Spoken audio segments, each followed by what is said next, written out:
Orang harus paham ini. Assalamualaikum warahmatullahi wabarakatuh. Warganet yang berbahagia, kita bersyukur hidup di Indonesia sebagai negara yang merdeka, sebagai tanah air kita. Mari cintai tanah air kita ini agar kita bisa melaksanakan perintah Allah dengan sebaik-baiknya. Dengan tingkat kepuasan yang akan sampai 82,2%, banyak yang meyakini, analis politik satu suara mengatakan bahwa Jokowi adalah Kingmaker 2024.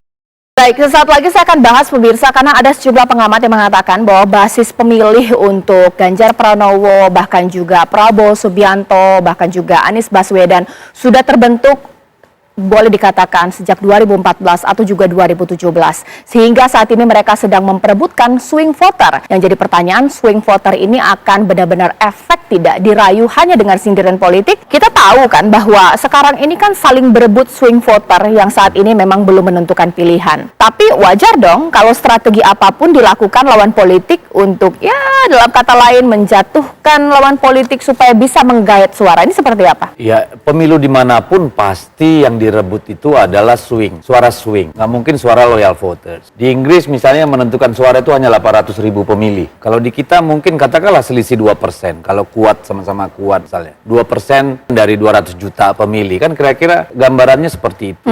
Nah, saya kira saling negatif campaign itu sah-sah aja ya. Untuk mungkin meleverage, untuk diferensiasi, positioning, segala macam. Tetapi attacking campaign atau negatif campaign yang tidak bersandar pada realita, tidak berbasis fakta yang valid, pasti akan selalu tidak efektif. Karena apa? Resonansinya akan berbenturan dengan realita.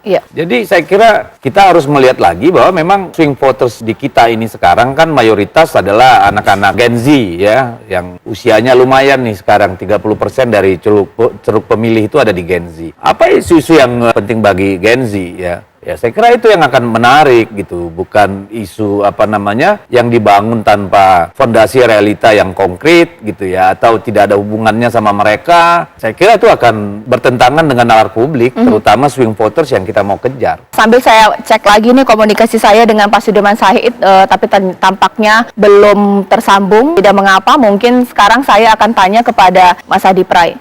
Efektif tidak sih strategi dalam saling sindir materi, isu untuk meraih suara swing voter ini? Saya kira efektif ya dalam banyak hal, selama serangan-serangan itu didasarkan pada fakta-fakta politik yang memang dirasakan langsung oleh masyarakat. Misalnya soal pertumbuhan ekonomi kita yang tidak terlampau membanggakan. Ekonomi kita memang membanggakan, misalnya begitu. Itu yang selalu dibantah oleh kubu pemerintah. Ini yang saya kira sejak awal saya cukup menikmati kalau ada serangan politik dari kubu perubahan, dari Anies, dari AHY, dari PKS dan Demokrat. Ini tentu untuk membangun supaya demokrasi kita sehat dan tidak monolog. Ini sebagai upaya bagaimana masyarakat di end of the day-nya dia melakukan tracking terkait dengan kritik-kritik yang disampaikan oleh kubu oposisi. Ketika Anies mengkritik infrastruktur dan mencoba untuk membanding-bandingkan dengan apa yang dilakukan oleh Pak Jokowi, kan praktis sehari dua hari setelah itu publik kemudian juga memberikan preferensi yang beda.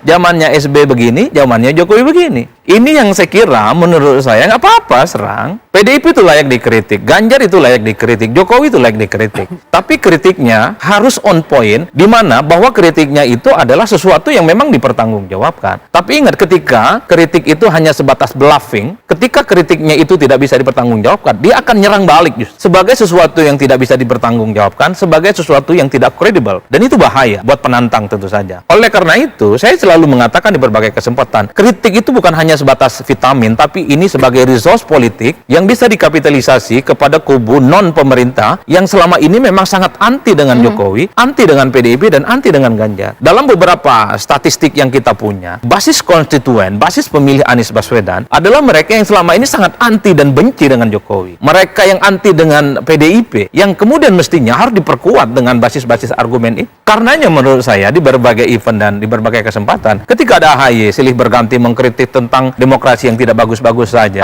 menurut saya cukup bagus. Tinggal ditunjukkan apa demokrasi yang tidak bagus-bagus saja. Kalau bicara tentang indeks demokrasi kita, 2-3 tahun yang lalu ketika misalnya ada perasaan dari masyarakat kita takut ingin mengkritik Jokowi, karena banyak yang dilaporkan, misalnya soal bagaimana orang yang bikin artikulasi melalui coret-coret di tembok, kan ada yang laporkan ke polisi. Ketika disurvei orang takut mengkritik. Tapi ketika memasuki pertengahan tahun 2022 sampai sekarang, kritik-kritik itu diolah dan diorganisir malah sebagai bagian dari vitamin.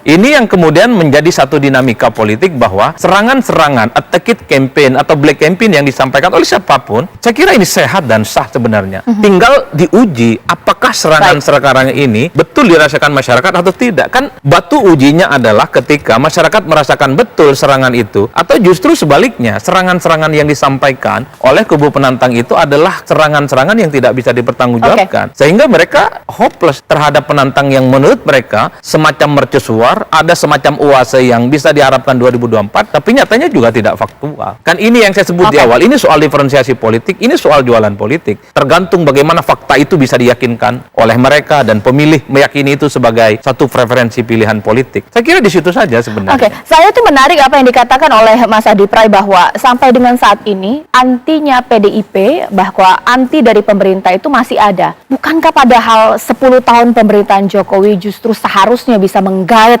pilihan mereka yang sebelumnya anti jadi suka? Kan banyak sekali yang dilakukan oleh PDIP bahkan juga pemerintah saat ini. Kenapa tidak bisa ya? Bagaimana ini Bang Dedi? Ya itu kan preferensi politik. Sama dengan di Amerika mengharapkan orang pendukung Demokrat pindah ke Republikan juga kan nggak mungkin ya. Itu kan karena partai-partai ini berkembang kan menurut sejarahnya, seiring asal-usulnya, pendiriannya, preferensi politik itu kan gagasan pemikiran yang berbeda. Jadi tidak mungkin kita berharap mereka yang memang sejak awal sudah punya selera politik yang berbeda dengan kita terus pindah ke kita gitu. Sama dengan kubu yang lain itu, kalau berharap mereka yang sekelompok dengan kita pindah ke mereka juga sulit. Jadi memang begitulah diferensiasi di dalam publik, dan itu hal yang natural di negara demokrasi manapun. Mas Adi Pray, bisa dijelaskan secara analisis kenapa ya kesukaan untuk pemerintah saat ini, bisa dikatakan mungkin Anies, Jokowi, Prabowo, ini seakan-akan begitu mengakar sekali seperti menjadi sebuah ideologi. Bukankah ini adalah soal bagaimana kemudian kerja-kerja ya, kalau memang bagus mungkin bisa berbeda pandangannya, seperti apa? Saya kira ini bagian dari residu demokrasi kita ya.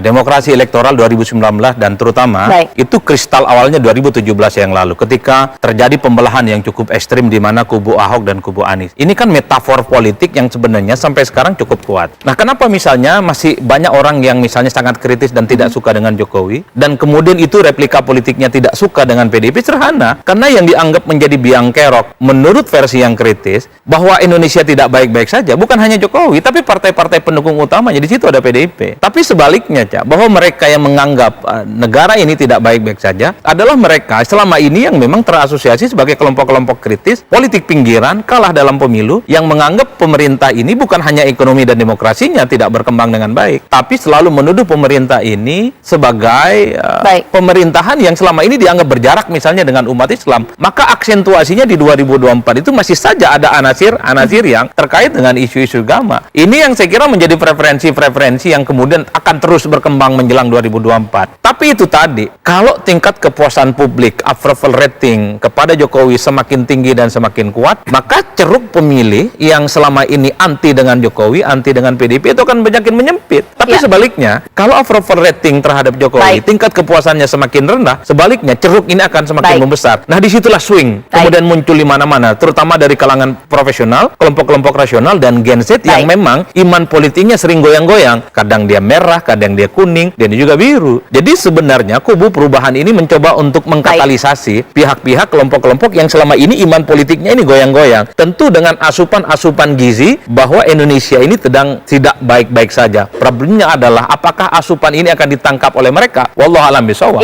Karena pertarungan masih panjang. Baik, memang pemirsa, kalau kita berkaca dengan strategi kemenangan Pilpres di Amerika, boleh kita sebut sebagai kemenangan dari Donald Trump, strategi yang membuat Donald Trump ini bisa kemudian menjadi presiden adalah strategi perang beretorika, sehingga kemudian apa yang disebutkan menjadi top of mind, kemudian itulah yang membuat namanya terus disebut-sebut. Menjadi pertanyaan mungkin saja kalau Ganjar belum beretorika, tapi apakah nantinya 3 atau mungkin 4 pasangan calon presiden atau juga 2 nanti tetap akan beretorika untuk meraih suara? Kalau memang Pak Ganjar saat ini, kalau kita lihat di sosial media, bahkan juga apa yang dikatakan Pak Ganjar, memang belum ada yang menyindir secara langsung, menanggapi ada. Tapi bukan kali pertama juga ya PDIP elitnya juga sering juga menyindir Pak Anies. Biasa dong, ini bagaimana? Ya kan setiap aksi ada reaksi dong. Kan kita nggak pernah memulai menyerang dulu atau menyindir dulu, tapi itu sebagai reaksi.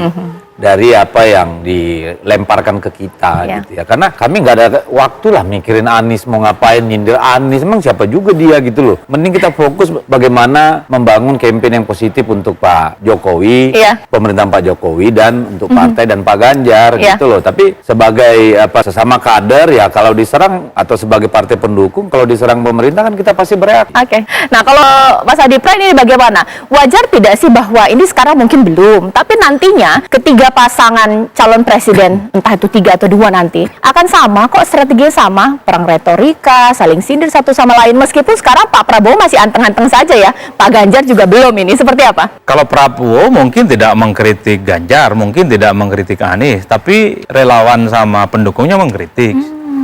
Itu tidak bisa dibantah. Dalam politik sindir-menyindir, serang-menyerang itu perkara biasa, Cak. Ini kan bagian dari bagaimana membangun image di mata publik sebenarnya soal sosok jagoan yang akan tampil di 2024. Nah, Anies ini kan agak beda memang portofolio politiknya karena dianggap sebagai antitesa non pemerintah. Jadi wajar kalau tampil menyerang. Agak lucu kalau kemudian personifikasi politik Anies dan perubahan ini justru memuji pemerintah. Saya membayangkan itu dilakukan sejak tahun yang lalu ketika awal-awal deklarasi. Makanya tadi saya sebut ini agak telat panasnya. Justru kritik keras ini disampaikan setelah Pak Joni Plate ditetapkan sebagai tersangka. Semuanya bicara Demokrat galak, PKS galak, Anies juga galak, tiba-tiba mengkritik infrastruktur dan seterusnya. Saya kira ini bagian dari jualan politik. Tinggal apakah jualan ini diterima oleh publik atau tidak. Iya. Karena pada saat yang bersamaan kubu Bang Deddy, kubu Ganjar Pranowo, kubu PDIP nggak mungkin berdiam diri. Pasti menyampaikan fakta-fakta untuk membantah soal serangan-serangan yang sudah disampaikan. Misalnya ketika Anies mengkritik tentang infrastruktur, ditunjukkan itu perbandingan di mana Jokowi dan di mana SBY. Ketika indeks demokrasi dianggap lemah oleh AHY dan oleh Anies, ditunjukkan indeks demokrasi yang menurut kubunya PDIP dan kubunya Ganjar itu sedang baik-baik saja. Ini yang saya sebut sebagai beradu fakta politik. Tergantung bagaimana resultante yang diterima oleh masyarakat. Ya. Apakah asupan serangan yang disampaikan oleh kubu oposisi itu masuk bagi pemilih atau justru sebaliknya? Justru asupan-asupan yang negara baik-baik saja yang selalu disampaikan oleh Bang Deddy Sitorus soal sustainability development justru jauh lebih rasional. Baik. Sehingga mereka datang ke TPS itu sudah jelas siapa yang akan dipilih. Bang Deddy,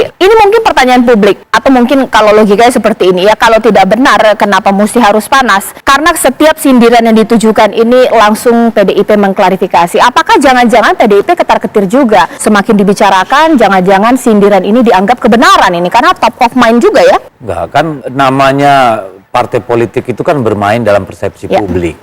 Dan cilakanya persepsi is reality. Jadi ketika ada orang membangun persepsi, kalau kita diam saja itu akan dianggap realitas. Oleh karena itulah retorika politik itu penting. Tapi retorika yang berasal dari dialektika antara yang ideal dengan yang terjadi sebenarnya gitu loh. Kalau retorikanya dibangun dari ruang kosong dan kemudian dari ruang yang berjarak dengan nalar publik, pasti gagal retorikanya gitu loh. Karena retorika itu kan bagian dari membangun percakapan dengan para pemilih. Baik. Semoga Allah senantiasa menuntun kita di jalan yang diridhoinya. Aku qouli hadza, astaghfirullah li wa lakum. Wassalamualaikum warahmatullahi wabarakatuh. Terima kasih.